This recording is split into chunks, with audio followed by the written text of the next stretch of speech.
Nabiglang isang pamilya sa Bacolod nang may makita silang sawa sa kanilang kwarto. Sabi ng isang eksperto, posibleng lobas sa lungga nito ang sawa dahil sa mainit na panahon. Nakatutok si Adrian Prietos ng GMA Regional TV.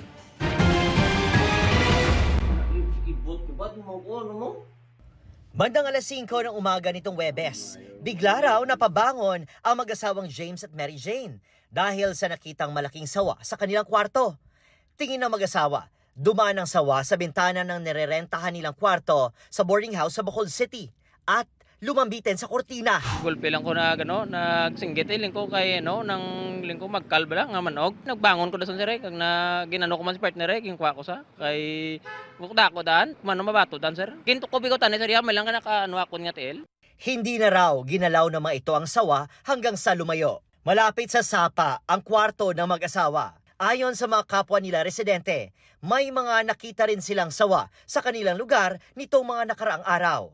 Damo na di makita mga gagmay, nilabay, nagwa na to. Di na iyang dako abag o palang ginaiya. Nga nagwa bala sa may buho. Do butkon man to siya kadako. Hindi mo na mapatay kay makasuwan tanak mo. Ayon sa DNR, posibleng lumalabas ang mga sawa dahil sa mainit na panahon. Nakita sila sang ilang nga po dayon init na kay sila ang mga manog na sir nang usually nagastay na sila sir sa mga mabugnaw nga lugar. Base sa Wildlife Resources Conservation and Protection Act of the Philippines, may tuturing na iligal ang pananakit, pagpatay o pagbenta ng wild species. Maaaring makulong ng 6 hanggang 12 taon ang mapatunayang magkasala at maaaring magbayad ng 1 milyon bilang parusa.